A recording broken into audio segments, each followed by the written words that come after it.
Hello guys, welcome to our channel. இன்னைக்கு நம்ம டாய் சோகன் த கிரேட் ரெவல்யூஷன்ல சீசன் 1 எபிசோட் என்ன தான் பார்க்க போறோம். அதுக்கு முன்னாடி புதுசாக வந்திருக்கிறவங்க லைக் அண்ட் சப்ஸ்கிரைப் பண்ணிட்டு பாருங்க. சரி, வாங்க டேரக்டா வீடியோக்குள்ள போயிடலாம். போன எபிசோட்ல நடந்த சண்டையினால ஹீரோ மன அளவிலும் உடல் அளவிலும் ரொம்ப பாதிக்கப்பட்டிருக்கான். இந்த பக்கம் பார்த்தா சிகாரி கிரிக்காவை போட்டு திட்டிக்கிட்டு இருக்கா, உன்னால தான் இதெல்லாம் நடந்துச்சு அப்படின்ட்டு. இனி யாரை நான் அவரோட பைலட் பண்ணியிருந்தேன்னா யாரும் இவ்வளவு பெரிய பிரச்சனையும் நடந்திருக்காது. இதுக்கெல்லாம் காரணம் இவ தான். இவளோட அவர் பைலட் பண்ணனாலதான் இவ்வளவு நடந்துச்சு. இந்த மாதிரி சிகாரி சொல்ல இப்ப எனிமீஸ் பக்கம் காமிக்கிறாங்க. இப்ப அவங்க சண்டை போறதுக்கு தயாராகிக்கிட்டு இருக்காங்க. போன தடவை தான் நம்மளால அதை பப்பட்ட பிடிக்க முடியல. இந்த தடவை கன்ஃபார்ம் அதை கைப்பற்றி நம்ம மாஸ்டருக்கு அதை கிஃப்டா கொடுக்குறோம் அப்படின்னு அவங்க பேசிக்கிட்டு இருக்காங்க. ஆமா, சோஜி எங்க? அவ உங்க கூட தான் இருப்பான்னு சொல்லிட்டு நான் நினைச்சேன். சரி, நான் போய் ரூம்ல போய் பாக்குறேன் அப்படின்னு சொல்லிட்டு அவ ரூமுக்கு வந்து பாக்குறா. வந்து பார்த்தா அந்த இடத்துல அந்த பொண்ணுக்கு பல ரத்தம் தான் இருக்கு. இப்ப கிரிக்கோ கடல் பக்கத்துல நின்றுகிட்டு வில்லி சொன்னதை நினைச்சு பாக்குறா. அவனை விட்டு நீ தள்ளி இருக்கிறதா அவனுக்கு நல்லது அப்படின்னு அவன் சொன்னதை நினைச்சு பாத்துக்கிட்டு இருக்கும்போது பின்னாடி இருந்து ஒருத்தர் நகராத அப்படின்னு சொல்ல கிரிக்கோக்கு தெரிஞ்சிருது வந்தவரே பெரியவர் அப்படின்ட்டு. நான் அவனை ரொம்ப பயமுறுத்திட்டேனோ. ஆமா, நீங்க இங்க என்ன பண்றீங்கன்னு கிரிக்கோ கேக்குறா. என்னைய பத்தி கேட்கறதா இருக்கட்டும், லவ் பேர்ட்ஸ் 2 பேரும் என்ன பண்றீங்க? என்ன பதில காணோம்? ஏதாச்சும் பிரச்சனையா? புரிஞ்சு போச்சு, நம்ம வருங்கால ஜப்பானோட தலைவர் திரும்பி ஏதோ ஒரு முட்டாள்தனமான விஷயத்த பண்ணிட்டாரு அதானே? அப்படிலாம் இல்ல அப்படின்னு அவன் சொல்லிட்டு போக பார்க்க பெருசா அவளை பிடிச்சிட்டு, இங்க பாருமா, விதி இப்ப நம்ம 2 பேர்த்தையும் ஒரு காரணத்துக்காக தான் சந்திக்க வச்சிருக்கு. அதனால நீ இப்ப என் கூட வர அப்படின்னு அவர் சொல்ல, ஆனா என்னால முடியாது, நான் இங்க ஒருத்தரை பாத்துக்கிறேன் அப்படின்னு அவன் சொல்ல வர. அப்பனா நீ அவளை பத்தி நீ கவலைப்படுறியா? அவனை யோசிச்சுட்டு அது அப்படின்னு சொல்ல வர. நீ எதுவும் சொல்லாத, சில நேரத்துல நம்ம வித்தியாசமான பாதைகளை சூஸ் பண்றது ரொம்ப நல்லது. ஆமா, நீங்க எங்க இருக்கீங்க அப்படின்னு அவன் கேட்க பெருசு இப்ப கப்பலை காமிக்கிறான். இப்ப கிரிக்கவும் அந்த பெருசோட கப்பல்ல டிராவல் பண்ண ஒத்துக்கிட்டனால இப்ப அவங்க 2 பேரும் அமெரிக்காவுக்கு போய்கிட்டு இருக்காங்க. இந்த பக்கம் ஹீரோ ரொம்ப கஷ்டப்பட்டுக்கிட்டு இருக்கான். பாட்டி கிரிக்காவை கண்டுபிடிச்சிங்களான்னு கேட்க, இல்ல நாங்க இனி கண்டுபிடிக்கல அப்படின்னு சொல்லிட்டு கேட்க சொல்ல, இப்ப சிகார் அந்த இடத்துக்கு வந்து அவ பண்ண இந்த காரியத்தினால கேச்சிரோ பார்க்க கூட அவளுக்கு தைரியம் இருந்திருக்காது. அதான் எங்கேயோ போயிட்டா. இப்ப டார்லிங் இப்படி இருக்காருன்னா அதுக்கெல்லாம் காரணம் அவதான் அப்படின்னு அவ பாத்திரத்தை கீழே போட்டு அவ ஓடிடுறா. பாரு பொண்ணு, கடல் ரொம்ப பெருசு, அதனால இது உங்க கவலைகள் எல்லாம் மறக்கிறதுக்கு இவங்களுக்கு நல்லா யூஸ்ஃபுல்லா இருக்கும், அதனால இதை பயன்படுத்திக்கங்க அப்படின்னு பேச சொல்ல, இந்த பக்கம் கிரிக்கோ ஒரு பொண்ணு வாந்தி எடுத்துக்கிட்டு இருக்கிறத பாக்குறா. அம்மா, அவ யாரு அப்படின்னு கிரிக்கோ கேட்க, அவளா, அவ ஒரு பைரட்டு. என்ன மைக்கா, இன்னே உங்களுக்கு கடல் செட் ஆகல அவள அப்படின்னு அவன் கேட்க, எதுக்கிட்ட அந்த மாதிரி சிப்ப வேகமா ஓட்டுறீங்க, கொஞ்சம் பொறுமையா போனாதான் என்ன, ஒரு உன்னை எங்கேயோ பார்த்த மாதிரி இருக்கு அப்படின்னு அவன் கிரிக்கோவை பார்த்து கேட்க, கிரிக்கோ உனக்கு அவளை தெரியுமா நீங்க பெருசு கேட்க, எனக்கு இவ்வளவு நல்லாவே தெரியும், இவரை எப்படி மறக்க முடியும், இவதான் அங்க சூசனா ஊத்துறதுக்காக வந்தா அப்படின்னு அவன் சொன்னான. எனக்கு எல்லா விஷயம் தெரியும்டே, நானும் அந்த ரூமர்ஸை கேள்விப்பட்டேன், அந்த பப்பட் ஊர் மக்கள் எல்லாம் தாக்குச்சு அப்படின்ட்டு, அதனால நீ அவங்களெல்லாம் ஃபேஸ் பண்ண முடியாம இங்கே வந்தியா, அப்படி பார்த்தா நீனே என்ன மாதிரி தானே அப்படின்னு அவன் சொல்ல, கிரிக்கோதை பார்த்துட்டு சண்டை போடுறதுக்கு ரெடியா இருக்கா. நீனே சண்டை போடுறதுக்கு ரெடினா வா, நான் சண்டை போடுறதுக்கு ரெடி தான், ஆனா அதுக்கு முன்னாடி அப்படின்னு திரும்பி வாமிட் பண்ண ஆரம்பிச்சிடறா. நீங்க அவளை ரொம்ப கேர் பண்ற மாதிரி இருக்கு ரியோமா, உங்களோட பழைய ஹேபிட் பூரா அவங்க திரும்பி வந்துருச்சு போலயே. ஆமா, எனக்கு இந்த மாதிரி மனசு உடைஞ்ச பொண்ணுங்க மேல அன்பு காட்டுறதுனா எனக்கு ரொம்ப பிடிக்கும். இதுல உனக்கு ஏதாச்சும் பிரச்சனையா? இது உங்களுடைய கப்பல், நீங்க என்ன ஆசைப்படுறியோ அதை பண்ணுங்க அப்படின்னு அவன் சொல்ல, அப்புறம் மைக்கா, உங்களுக்கு இந்த மாதிரி மனசு உடஞ்சு போய் இருந்தீங்கன்னா அப்ப என்னை கூப்பிடுங்க, நான் வந்து உங்களுக்கு ஆறுதல் சொல்றேன் அப்படின்னு அவன் சொல்லிட்டு, நான் சொல்றது சரிதானே கிரிக்கோ, இல்ல நீ சொல்றதெல்லாம் தப்புன்னு அவன் சொல்றா. இப்ப திரும்பி வாழ்ந்து எடுக்கிறா. பாரு கிரிக்கோ, நீ அவளை பத்தி எல்லாம் கவலைப்படாத, அவ பாக்குறதுக்கு தான் கொஞ்சம் ரஃபா இருப்பா, ஆனா ரொம்ப நல்ல பொண்ணு, அவ சொல்றதெல்லாம் மனசுல வச்சுக்காத அப்படின்னு பேசி சொன்னானே. அவங்க சொன்னதும் கரெக்ட் தானே, நான் ஓடி தானே வந்தேன். பிரியாமா, உங்களுக்கு ஞாபகம் இருக்கா, நீங்க என்கிட்ட ஒண்ணு சொன்னீங்க, சில நேரங்களில் நம்ம எதிர்பார்க்கிற ஒரு விஷயம் நடக்காது அப்படின்ட்டு. நான் எப்பவுமே கெய்ச்சிரோவால எல்லாமே பண்ண முடியும்னு நினைச்சுக்கிட்டு இருந்தேன், ஆனா நான் அப்படின்னு அவன் சொல்லிட்டு சோகமாக, இதை தெரிஞ்சுக்கிட்ட பெருசும், இந்த உலக உருண்டைய பார்த்தியா, நல்லா இருக்குல்ல, இதை என்னோட சென்சே தான் எனக்கு இதை கொடுத்தாரு. ஆமா, இது என்னதுன்னு கேட்க, இது நம்மளுடைய உலகத்தை பிரதிபலிக்கும் வகையில அமைக்கப்பட்டிருக்கு, கிட்டத்தட்ட இது ஒரு மேப் மாதிரி தான். இந்த சிறிய தீவு தான் நம்மளுடைய ஜப்பான், இதுல இந்த ஓரத்துல தான் நாகசாக்கி இருக்கு. இதை பாக்குறதுக்கு அட்டகாசமா இருக்குல்ல, ஒரு முழு உலகத்தையே ஒரு சின்னோண்டு பந்தக்குள்ள அடைச்ச மாதிரி இல்ல. இப்ப நம்ம ஜப்பான்ல இருந்து டைரக்டா இந்த இடத்துல, அதாவது அமெரிக்காவுக்கு போறோம். நம்ம அங்க போறதுக்கு மாச கணக்கில் ஆகலாம். மாச கணக்குலயா அப்படின்னு கிரிக்கோ கேட்க, நீ மட்டும் என் கூட இருந்தா டைம் போறதே தெரியாது, அந்த அளவுக்கு நல்லா ஃபன் பண்ணலாம் இந்த மாதிரி அவன் சொல்ல. கிரிக்கோ பலார்னு கண்ணத்துல அரைஞ்சிட்டு போயிடுறா.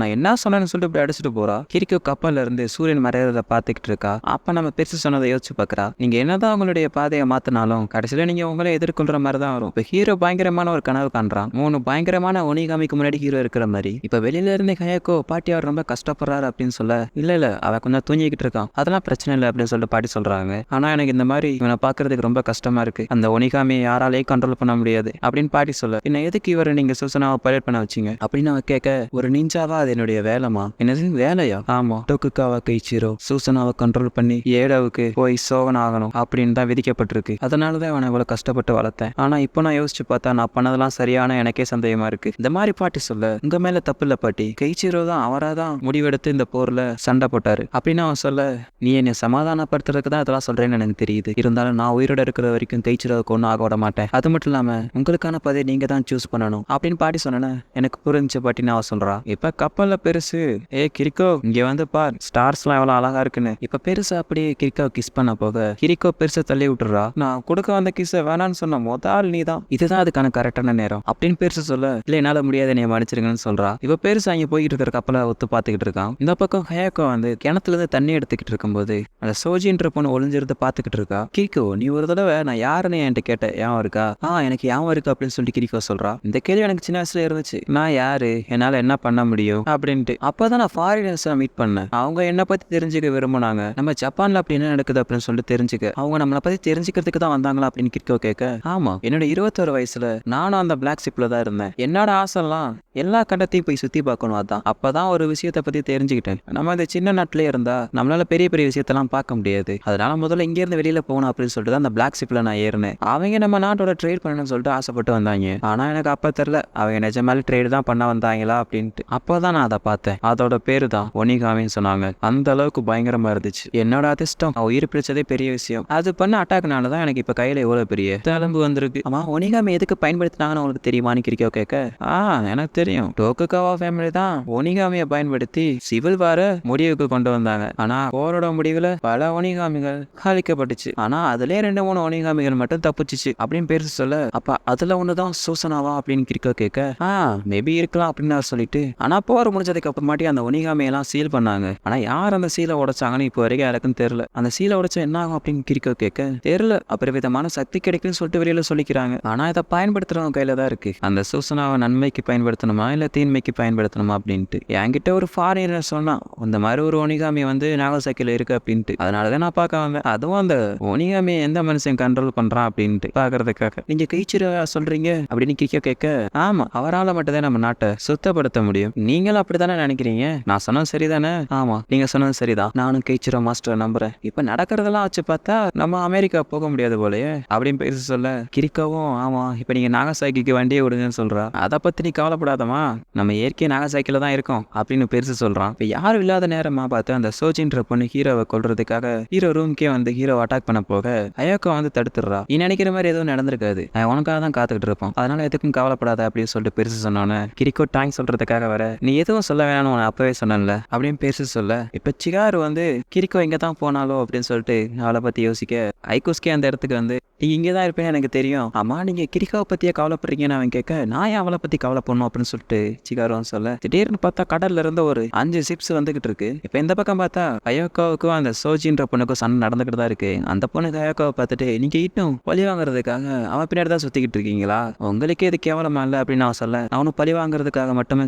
கெய்ச்சிரா கூட இருக்கல, அவரை பாதுகாக்கிறதுக்காக தான் நான் கூட இருக்கேன், என்ன வேணா சொல்லிக்க, நான் உன்னை கொல்ல போறேன் அப்படின்னு சொல்லிட்டு அந்த பொண்ணு அயோக்காவை கொல்றதுக்காக வரா. ஆனா திடீர்னு பார்த்தா அவ ரத்த வாந்தி எடுக்கிறா. எனக்கான நேரம் வந்துருச்சு, இந்த நேரம் பார்த்தா அது எனக்கு வரணும், சரி நீ ஆசைப்பட்ட மாதிரி உங்க அப்பாவை கொண்டதுக்காக பழி வாங்கிக்க அப்படின்னு சொல்லிட்டு அவ சொல்ல, அயோக்காவும் கொல்றதுக்காக கத்திட்டுக்கிறா. ஆனா அவ கொல்லல. இப்ப அந்த சோஜோன்ற பொண்ணோட கூட்டாளிங்க 2 பேர் இப்ப வந்து சோஜா வந்து பாக்குறாங்க. அந்த நேரம் பார்த்து எவன் தெரியல வீரங்கி வச்சு சிட்டியை தாக்கிக்கிட்டு இருக்காங்க.